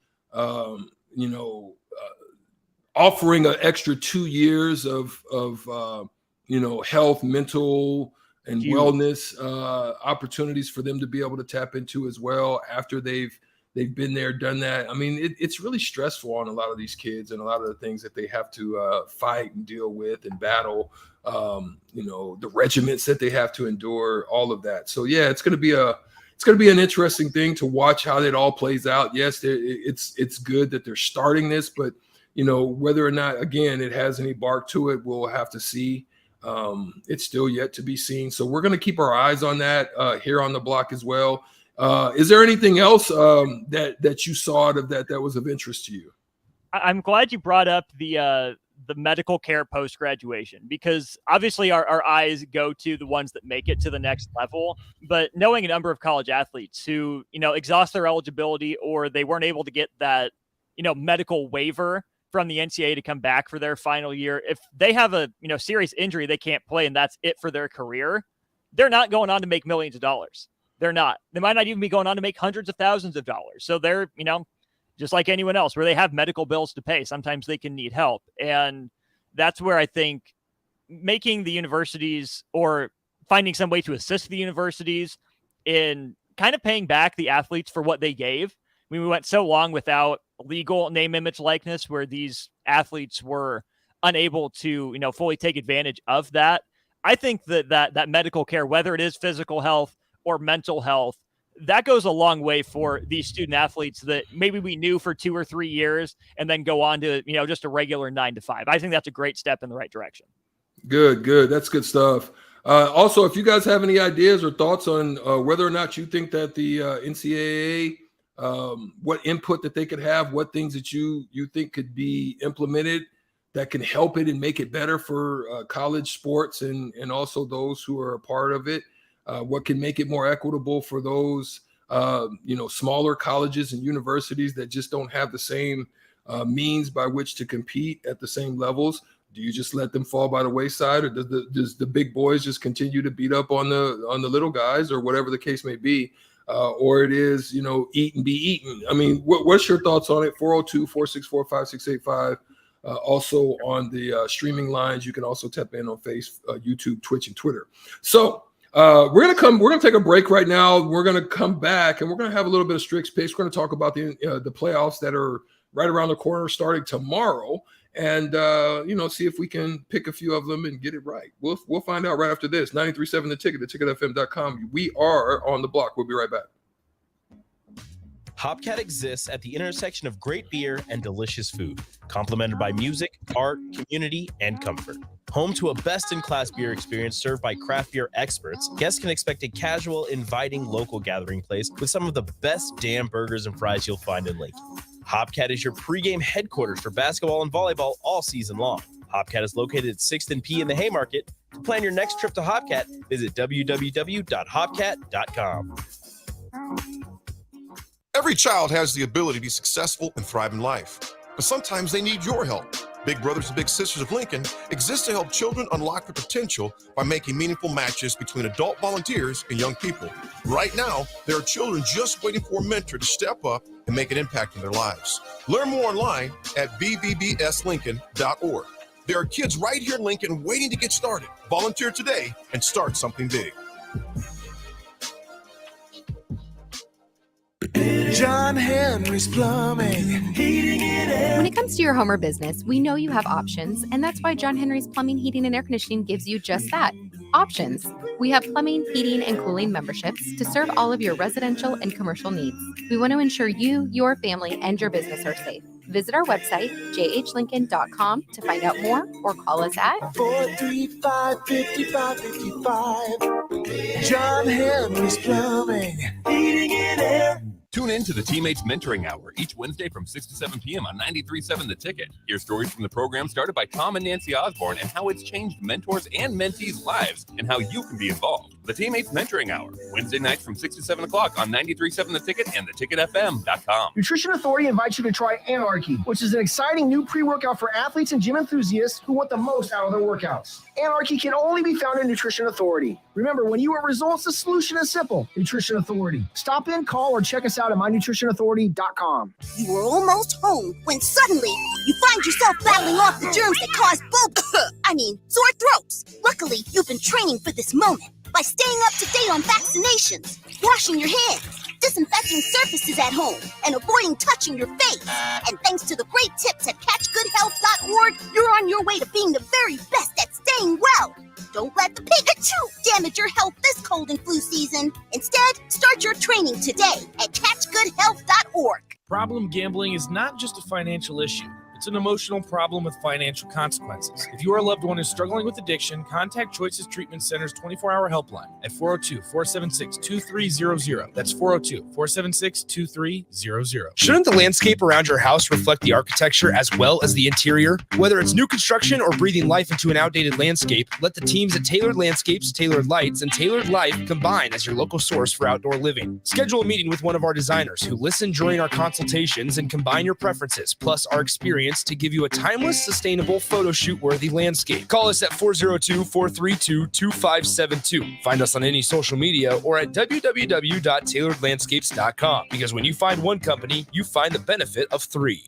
93.7 The Ticket, Fox, KFXL weather. Brought to you by Bryant Air Conditioning, Heating, Electrical, and Plumbing. We should see partly sunny skies by this afternoon. A seasonal day as we'll top out near 36. Winds turning out of the south at around 10. Overnight, a low dropping down to around 26. Much warmer tomorrow with a high of 48. South winds, though, could gust over 20 at times. I'm meteorologist Tim Wright for 93.7 The Ticket and theticketfm.com. Back to On the Block with Strick and Nate on 93.7 The Ticket and theticketfm.com.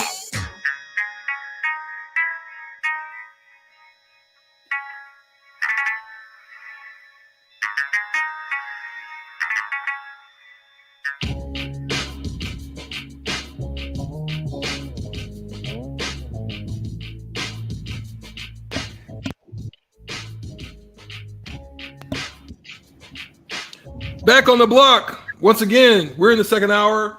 2 more segments to go here on the block, and then we'll finish up the day and the weekend. We'll see what Purdue and the Huskers will be able to do. Also, again, there's no Jawan Gary for this game, so it's going to be a player watch as to who is going to step up and fill in a void that is a huge missing link for this team and what they do and what they're trying to accomplish. But now we're going to talk about a little bit of NFL football, where the playoffs will be beginning tomorrow, starting with the Seattle Seahawks and the 49ers at 3:30 p.m. on Fox. And then following that up at 7:15 in Jacksonville for the Jacksonville Jaguars and the Chargers game. It's going to be an early rise to this this Seahawks and 49ers game, both being on the West at Levi's Stadium in Santa Clara, California. So it's going to be interesting to watch that game. It's going to be an early game for them, but hey, let's get it on. Strick's picks. Is that what we got going on right now? That's what we got going on, Strick. We'll start with that Seahawks 49ers game. The line I saw was the 49ers by 10. Who you got? Yeah, you know what? I'm going to go out on a limb. And I say that the Seahawks cover. Okay. So I'm going to roll with the Seahawks. I think Geno has great experience. I think they're going to get the ball out quick. I like the matchups that DK. I always want to call him DJ because I'd be thinking about DJ Uliangale. But DK Metcalf as well. And then listen, they've got DK at over 1,000, but don't sleep. Kenneth Walker also has over 1,000 yards. So if they can get running, yes, there's going to be a focus on DK Metcalf. I think there's going to be an emergence out of one of the other cornerbacks. Not cornerbacks, but wide receivers that going to have a pretty good day, a special day that will help them to cover. I don't know. It's just a feeling, and it's just a total feeling. I have no idea how it's going to go. It's just I'm going on a limb on this one. San Francisco's kind of dominated that series this year, but again, third time you're playing a team, maybe Seattle's finally able to find something. I don't know if I could pick against them or against San Francisco in terms of winning the game, but it wouldn't shock me if Seattle covers. That'd be huge for that moving forward, especially if Seattle's in a better spot moving forward than we thought they were coming into this year. Well, they've got they've got a treasure trove of economy in draft picks and the likes of that from getting rid of Russell Wilson. So listen, I think there's a lot of upside that they've got, especially after being able to make the playoffs where no one expected that to be the case. From Santa Clara to Jacksonville, then the old San Diego Chargers, the now Los Angeles Chargers at Jacksonville for the Saturday night game. Like you said, the Chargers, 1.5-point road favorites. They kind of slide their way into the playoffs. Jacksonville played playoff football last week. They had to. It was when they were in to take the division over the Titans, but it's the Chargers favored in Jacksonville. Your thoughts? So in this specific instance, I'm just going to look at their rankings, right? You're looking at they stink at the rush, but they're one of the best in passing, third in passing, and in the middle of the road pretty much in scoring. They're 8th overall. Their defense hasn't been very good, but they've been missing a lot of pieces to that. But there's also an overall aspect of there's a great balance out of the Jaguars offense, but I just think their defense is terrible, especially against the pass, right? That's where this team thrives. So that's where I'm looking at. The Jacksonville Jaguars defense is 28th against the pass, where the Chargers offense is 3rd in passing. So I'm just really going in that aspect, and I'm looking at it from Justin Herbert, who has just been, just had a pretty good season. He finished 2nd in the league in completions. So I'm just going really off of that. I just don't think the Jaguars' defensive passing will be able to hold up when it comes down to it. Does the loss of Mike Williams mean anything for the Chargers? He might be back if they were to advance, but to have Mike Williams play and get hurt in that Week 18 game that didn't mean anything for the Chargers. If he's playing, I think it's a runaway Chargers victory because they can rush the passer. Jacksonville's had some issues with that. But no Mike Williams, I think, gives Jacksonville a little bit of a chance to hang around. I know Keenan Allen's good. I know he's that guy. And Justin Herbert, I think, is due for a playoff victory. And I think he's the one. I'm with you. I'll take the Chargers in that one as well. I mean, also, you've got Khalil Mack, you've got Joey Bosa, who's now healthy. And you've yes, I love what Christian Kirk has done. Zay has been solid. But Evan Ingram is a dangerous threat as well from the tight end position. They've got some good young weapons, but they still have got Keenan Allen, who is leading in receptions. Has a league-leading 50 receptions over the last 6 games. So and then they've got a great run game, sneaky great run game out of Austin Eckler that led the league with 18 scrimmage touchdowns. So I still think that they have enough to do what they need to do to win this one. I'm with you. One team that we're not questioning whether or not they have enough is the Bills. They're hosting the Dolphins in Orchard Park. Nearly 2 touchdown favorites are the Bills over the Dolphins. Do you see it that way? I see it that way. Listen, you've got some of the best threats. You don't have your quarterback that's throwing to them. Running game is moderate. Mostert is okay. I like him. I love what he did when he was in San Francisco, but I still think with Stephon Diggs, solid run game. But then you add Josh Allen, just with his prowess as a wonderful quarterback, dangerous with legs as well. This could be a big one for me.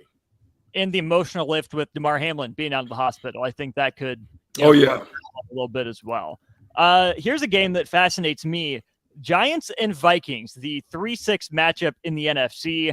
At home, Minnesota is favored by 3 points. Earlier in the season at home, they beat the Giants by the same 3 points. What do you think about that line? Justin Jefferson is he's having a runaway type of season, man. I mean, golly. But at the same time, can you trust Daniel Jones? That's the thing that really you just don't know on the roller coaster ride of what Cousins is going to be, or you just don't know if Daniel Jones is the guy. But the one guy I do trust, who has had a tremendous season, is Saquon Barkley. Yep. I think they're going to try to have something for him. If Daniel Jones can't take advantage of what they're going to do and probably trying to stack the box. But he's tough in the pass game as well. But this spread, this spread is 3. I like Minnesota with that spread. I like it. Is it too bold to call a push, give it a field goal game again? Because I think Justin Jefferson's going to have a big game, but I also think Daniel Jones on the move can do some good things for the Giants. I don't trust Minnesota a whole lot. And like you got in shootout, 11 one-score wins for Minnesota this year. Strick, I think they squeak. Yeah, it's crazy. Austin, it's crazy. I think they squeak by one more time, and it's just this might be the one more time that they squeak. I'm with you on that. Back to the AFC, the last game on Sunday, that'll be an AFC North matchup, 6th-seeded Baltimore at 3rd-seeded Cincinnati. The Bengals are 6.5-point favorites playing at home in Cincinnati. No coin flip needed. They won the division straight up by beating Baltimore to end the regular season. Do you see the rematch going the same way? Yeah, full string Cincinnati Bengals without Lamar again, I told you what their record was in wild card games. I think without Lamar, I just don't think that they're going to be able to get it done.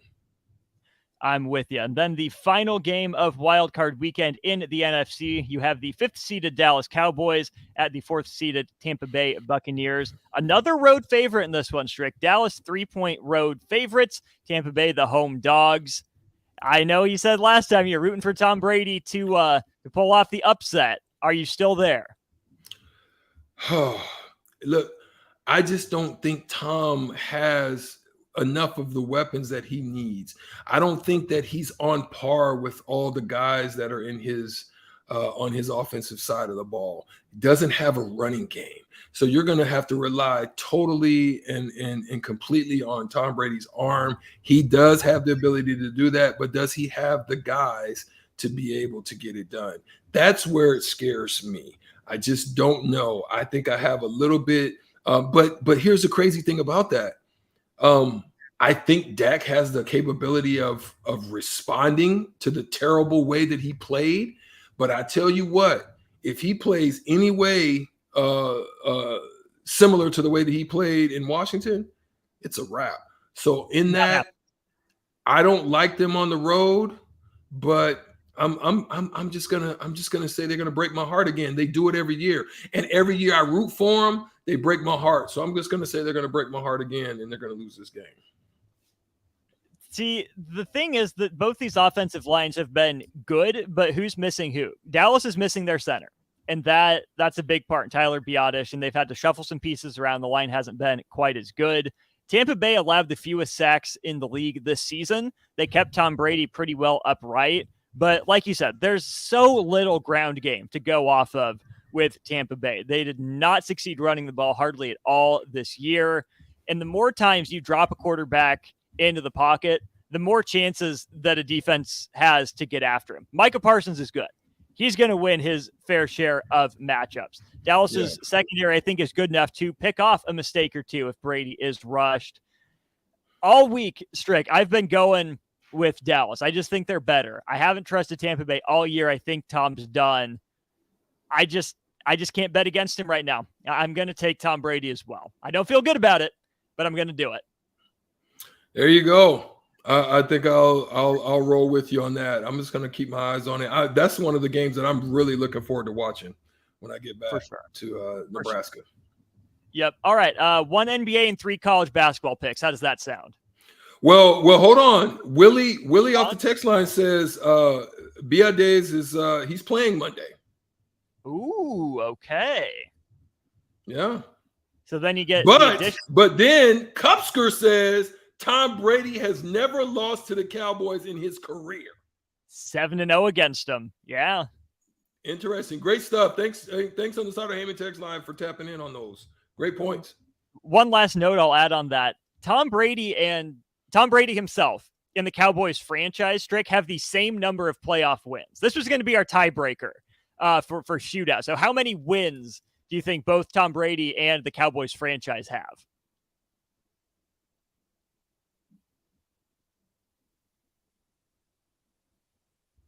$205. Just playoff wins. Oh, so playoff wins. Yeah, playoff wins. Tom Brady and the Dallas Cowboys have the same number of playoff wins. What do you think that number is?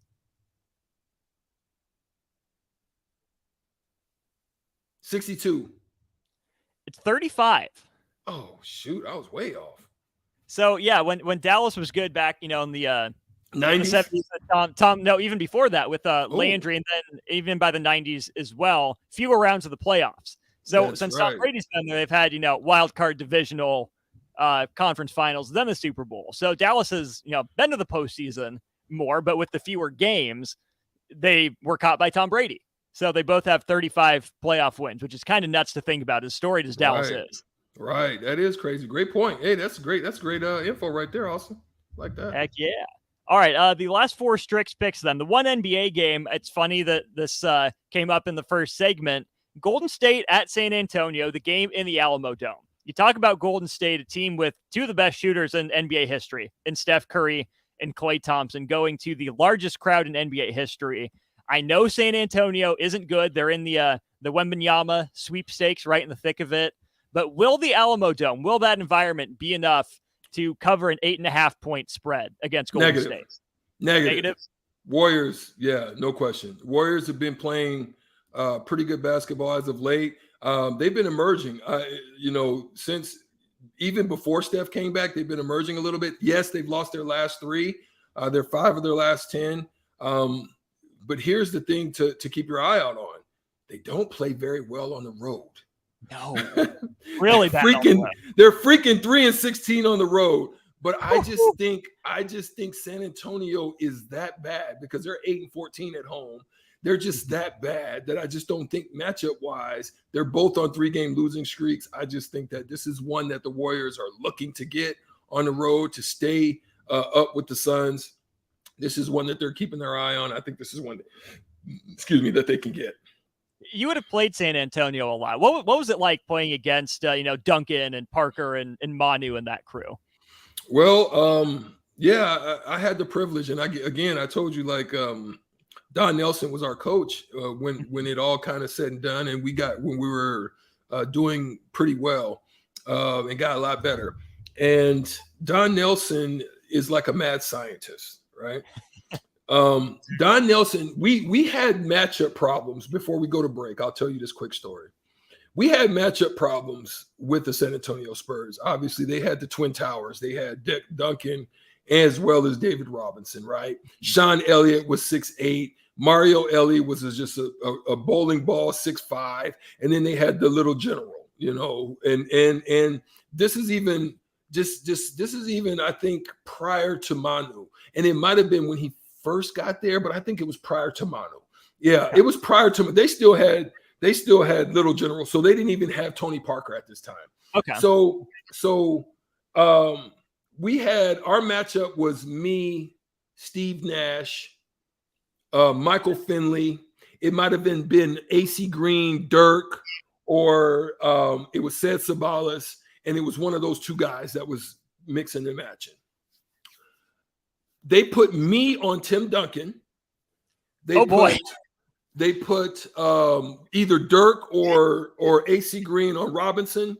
They put Cedric Sabalas on Sean Elliott, and they put Mike Finley on Ellie, and they put Steve Nash on the little general, Avery Johnson. Okay. Mm-hmm. And we beat that team. Woo! We beat that team. And matter of fact, if you go in YouTube a bit, you'll probably find out that we beat them twice that year, back to back. We beat them in San Antonio and we beat them at home. And one of them is a play of me tipping the ball in at the buzzer to beat them. Yeah. Nice. Yeah. And that's how we beat them. It was because Don Nelson was saying, okay, we can't traditionally match up with them. If we put Sean Bradley on David Robinson, he has a field day. And Tim Duncan takes everyone, jabs them off there, shoots that bank shot, or he goes by them. But he couldn't do that with me. And remember, you could play a little bit more physical. So I was just able to keep him off enough. I could press him enough. I hope Tim Duncan dribbles because I'm at that thing if he does. And then just keep a body on him and just keep him from getting to the rim for rebounds. That was just my job. But on the other end, Don Nelson was like, how you going to match up with us? True. Who's going to cover Strick? Who's going to cover Finn? That was basically it. How you going to match up with us? And that's how we were able to beat him. It sounds, I've read a little bit about Don Nelson and the style that he was, kind of that small ball, right? Yeah. Where you force those mismatches on the offensive end. And that obviously came into vogue, a little later on. But that era with all the defense, all the physicality, when they opened it up, that's when getting small worked. That's incredible how far ahead of the curve he was with something like that, where, hey, let's make our hay on the offensive end instead of the defensive. Facts. Love talking about it. Love how you brought it up. But now we've got to take a break. We're going to bring in the old school crew right after this. We're on the block, 93.7 The Ticket. We'll be right back. Messages on the old school crew will be with us when we get back. Hey guys, this is Lindsay Teal from Nebraska Golf Team. Imagine golfing the best courses in the world. St. Andrews, Pebble Beach, Southern Hills. the best of the best. You can play those courses and more without ever leaving the city of Lincoln at Double Eagle Golf. Double Eagle has the city's best golf simulators, 5 high-quality bays that track ball speed, launch angle, club speed, spin rate, and more to give you the most accurate gameplay. Check it out for yourself year-round. Double Eagle Golf, just 5 minutes from downtown at the Kinetic Sports Complex on West O Street. Vershawn Jackson, the captain here for The Body Shop. And man, did they hook me up with a great massage recently. The captain has a lot of stress in his life, as many people do. And for 1 hour, it was all relieved. The team at The Body Shop gave me a deep tissue massage that hit every area that I was in pain at. Whether you're looking for a Swedish massage, sports massage, deep tissue, hot stone, aroma, or more, there's only one place to go. The Body Shop at 48th NA. Book an appointment today at thebodyshoplincoln.com. Hi, I'm Charlie Stone, and I'm back with Andy Goodyear, General Manager of Honda of Lincoln. Andy, you said to me earlier you have a lot going on at the dealership. Can you tell our listeners about it? Sure can, Charlie. As I've said before, if you don't see a vehicle on our lot that you're looking for, it's probably on its way soon. So, how many new Hondas do you have in stock or on the way? We have a total of over 325, Charlie, with a great selection of Pilots and Ridgelines in stock right now. Well, we have been talking about the Honda of Lincoln way of buying cars for several months. How is that going? People love it. We're buying all makes and models, whether they purchase the car from us or not. I mean, really, it's a no hassle, and we will pay them cash on the same day. Come experience the Honda of Lincoln way of doing business. 27th and Yankee Hill Road, online at oflincoln.com. Joint pain can affect your quality of life and even be debilitating. Perhaps you've had trouble walking or even performing activities as simple as sitting down and standing up for years. There is good news thanks to QC Kinetics. QC Kinetics can assist with all types of pain in the knees, shoulders, hips, and other joints, whether due to an underlying chronic condition or a recent or even former accident or sports injury. Call QC Kinetics in Lincoln today at 402-205-4270 or go to qckinetics.com. If you're in Lincoln, Waverly, or the surrounding area, listen up. Select Plumbing gets it right the first time on a variety of issues for your home and business, including general plumbing, water heaters, faucet and fixture repair, underground sewer and water repairs, backflow testing, and more. Keep your property free from leaks and other issues. Call today for a free estimate at 402-560-6197. Plus, they're hiring service plumbers. If you're in Lincoln, Waverly, or the surrounding area, contact Select Plumbing to inquire at 402-560-6197. Mike Shaver here for Trek CBD. It's basketball season, and that means you're fighting cold weather and snow to get to the arena, waiting for lines at the game, yelling too much at the refs. Trek CBD has a variety of products to help calm me down during the game so I don't go over the top. And they have a variety of options to calm you down before, during, and after any game. Whether you're looking for drinkable Delta 8 seltzers, hemp-derived Delta 9 syrups for your beverages, or anything else, Trek CBD has it all at 84th and Andrew. Trek CBD, CBD done right. Sandhills is hiring. Check out sandhills.jobs for more information. Sandhills is looking to fill hundreds of new openings in sales, traveling support, software development, web design, and more. Sandhills has a professional class-based with a focus on growth, innovation, and leading technologies. Career and internship opportunities are available at our global headquarters in Lincoln, Nebraska. Apply today at sandhills.jobs. Shouldn't the landscape around your the architecture as well as the interior? Whether it's new construction or breathing life into an outdated landscape, let the teams at Tailored Landscapes, Tailored Lights, and Tailored Life combine as your local source for outdoor living. Schedule a meeting with one of our designers who listen during our consultations and combine your preferences, plus our experience to give you a timeless, sustainable, photo-worthy landscape. Call us at 402-432-2572. Find us on any social media or at www.tailoredlandscapes.com, because when you find one company, you find the benefit of three.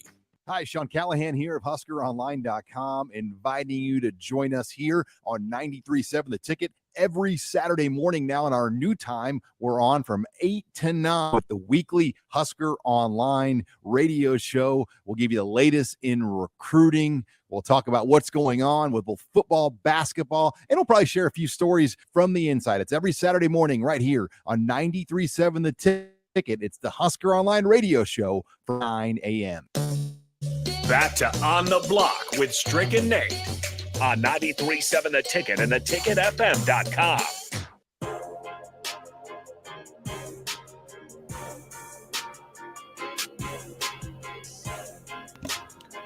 Welcome back to On the Block. We are joined by the old school crew once again. Sutter Hemmett text line is always open to you, 402-464-5685. If you want to chime in on any of the discussion or any of the topics. We have DP the Great with us right now. We are so glad to have him with us, joining us on the block, Austin and I.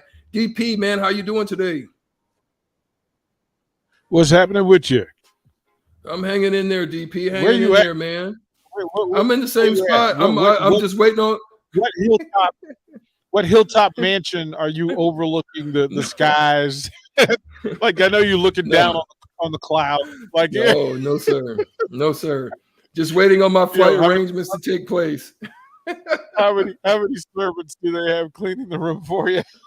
I missed Thirsty Thursday, so I'm tapping in right now, getting an early start.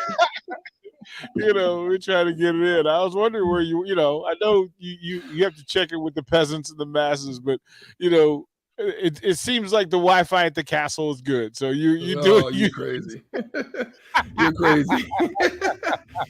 DP, man, listen, we've been talking a little bit about this NCAA D1 board that approved this transformation committee. A lot of times we've also discussed on the block, and Jay, thanks for joining us as well. But we've talked also about that the NCAA, it just seems like they've been irrelevant. They've been non-existent. They pop up and pop out every now and then when they want to throw somebody under the bus just to make it look like they're doing something. But now they've created these committees to be hopefully effective in areas like the NIL and the transfer portal, and also with health and wellness and mental health. For some of the players, to give them a little extended connection if they happen to have or deal with some of these issues while they're on campus and so forth and so on. They've also talked about different expansions and brackets, and also an additional 32 game as well for the women's, similar to what they have for the NIT. Also other things like that, adding, do they add on to the 64 team? But they talked about the 20. You got all these different things that are going on. Is that just work to look and feel like they're doing something, or are they actually looking to make an impact in collegiate sports? Hey, it's Strick. You know how the rule goes. When you want to look like you're doing something, start a committee. You know what I'm saying? I mean, I think the best thing that they might have done is they floated it out there that they are going to try to stop or lessen the encouragement of kids transferring 3 or 4 times. Going, when you see guys that have played six years and they've been at 4 universities, I can understand that, especially if they're fortunate enough somehow to finesse the system and be at a Power 5. I think if you want a glimpse into what the NCAA will do, is you look at the College Football Committee and how long it took them to not only come to terms with expansion, vote on expansion, and then really even come to a date. So if you go back to even last year during college football season, they had their committee, and then they kind of rotated, every, I think, 2 years. And then they were like, oh yeah, well, the update is, as we probably obviously flew everybody to some, 5-star, gold-plated hotel and all that stuff, that we just want to give an announcement to let you know that we met, but we didn't come to any conclusion. Then they only make decisions when they have to. So, I think they've been slow to it. I think they've been, I think the first initial reaction, which was coming to terms with NIL, which had actually tried to be in effect always since, Ed O'Bannon. So look, it's with, over 20 some years. They lost. They're like, you know what, here, you deal with it. I'm going to take my ball and go home. Let total chaos reign. Try to come in and do a little bit of something with regulations, which they did, but it's too much out of control. And now they're just picking and choosing their fight. I think they'll get really excited when March Madness comes around, because that's their bell cow. All right. DP, probably nothing much to add. I mean, he pretty much said everything that you would have to add. Well, I'm on this side when it comes to NCAA. They're constantly and consistently late. Like all of this is required now in a rush, and it's a fake hustle, because they could have done basic They could have done basic things well long time ago, and they were in denial, and they told lies about what revenue streams were, what the numbers looked like, what their responsibilities were, what the possibilities were. And then once it was taken from them, and once the power brokers that kept them in play waved the flag and said, you know what, y'all are doing too much without doing enough. It's the old James Brown saying, talking loud and saying nothing. That's the NCAA. And what they're doing now, I'm not interested. I'm not interested because you lost every opportunity to just do the right thing because it was the right thing. Like, they could have set all of this organization in place. They could have set NIL boundaries in place. They could have set new rules for engagement for the conferences. They could have set universal rules across the board for broadcast revenue and how it was distributed and how it was shared. They could have taken care of the smaller schools that needed some revenue from the top schools that were sitting in abundance. They could have taken care of the student body. I don't know, the whole entire asset base, which is the student body of every university, charter member university. And now, when they've been kicked to the curb by the people who legally protected them, they're going to act like now we have a heart. Oh, look what we're doing now, and shame on you. Shame on you, because they could have done everything that was required in order, on time, and on purpose. And instead, they sat back and they just got fat and happy. And now that you're fat and happy and you have to go to work, it looks uncomfortable. Like, if you've been fat and happy for a while and you've been chilling, and then all of a sudden you got to work and get up and move with some quickness and on purpose and with an expedite. He said quickness. Right? You got to work with a quickness. No, we understand. I know what right? you mean. Right? But that's just the best. All I'm doing is I'm picturing one of these dudes in like one of their like $5,000 or $10,000 suits trying to hustle. Hey, I got to get to this meeting. But they would get to the meeting whenever it started, whenever they got there. Now they got to be on time. Well, it's that thing, right? You get where you get caught. Like, honey, I've been going to these meetings I've been going to these 12 meetings every year for the last 40 years. I've been going to these 12 meetings. And there's a certain pace and comfortable movement that happens at those 12 meetings, right? Because really, you're not doing any work. You're just going to party and hang out and backslap and laugh at how much money you're making without really doing anything off the backs of other folks. And then when they realize that they've taken that comfort away and you actually have to work, they don't know how. They don't know how, because the people who are making things move in NIL are moving without them. They're moving in spaces that the NCAA has removed itself from. They are not familiar. They don't know the players. They don't know the power brokers. They don't know them. And they've allowed too many people in the corners of the states, in these state universities, and the people who supply actual resource. Those people aren't connected to the NCAA anymore. They're not connected. So now you have to reach out, because guess what? All those people are dealing with sports agents and parents and students themselves, because that's where the business. As a matter of fact, a lot of university heads have to get their hustle on because they've been circumvented in the system the way things are operating.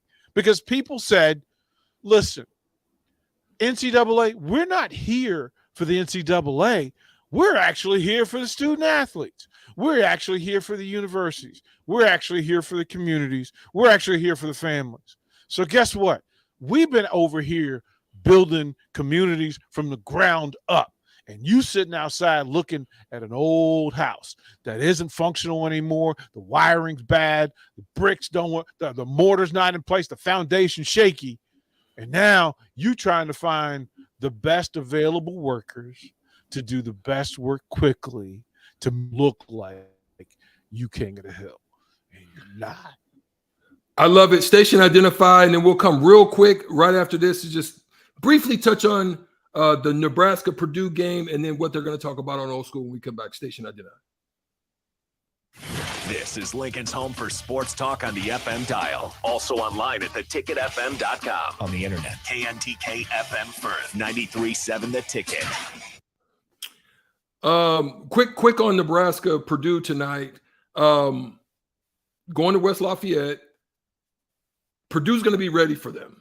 They're going to be very they're going to have studied the film on the last game that they played, what Nebraska did to have success. Nebraska plays very similarly to how Rutgers plays, who popped them. So what are your quick expectations, DP to start and then Jay to finish, and then we'll find out what you guys are talking about on Old School. What you got?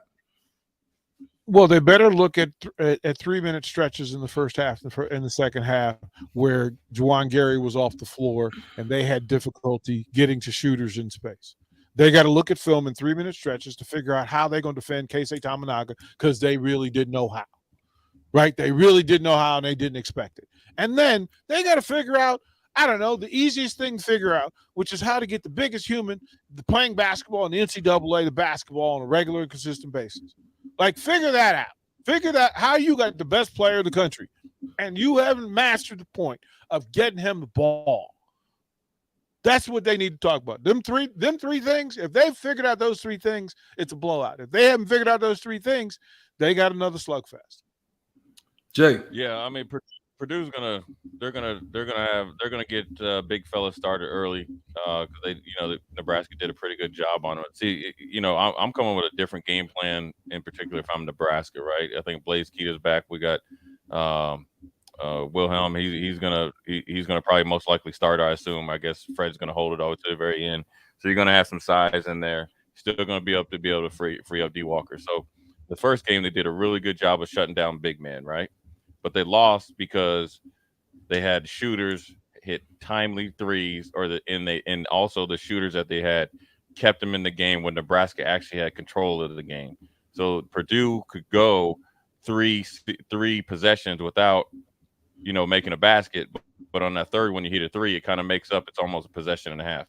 So conversely, I'm not letting big fella have like 40 and 20, but I'm okay if you get 24 points and 12 rebounds.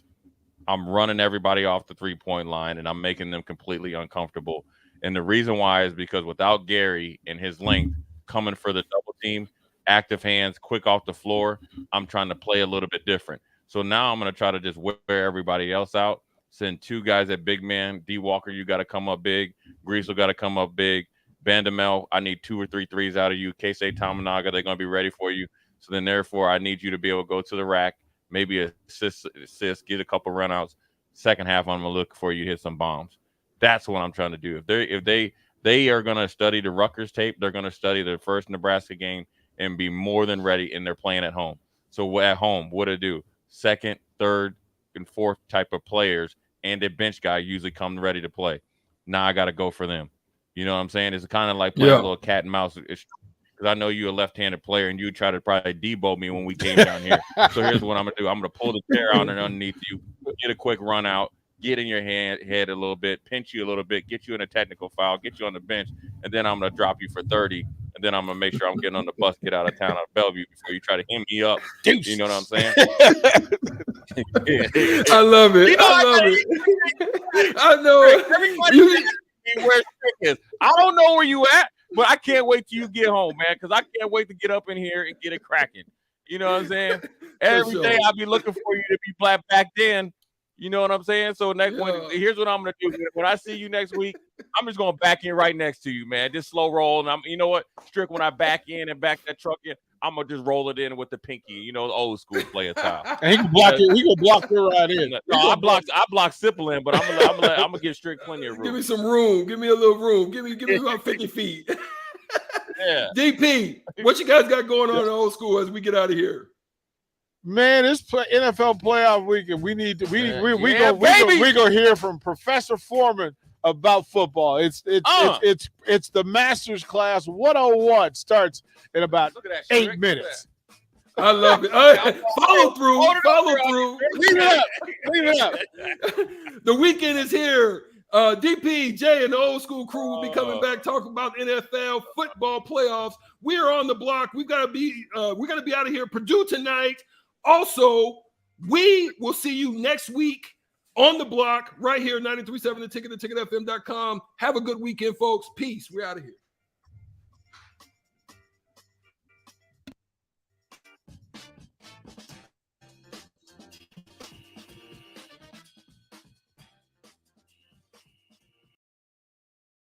Hey, it's Nicklin Hames from Nebraska Volleyball. I hate wasting time in practice, and I hope you stop wasting your time looking for an electric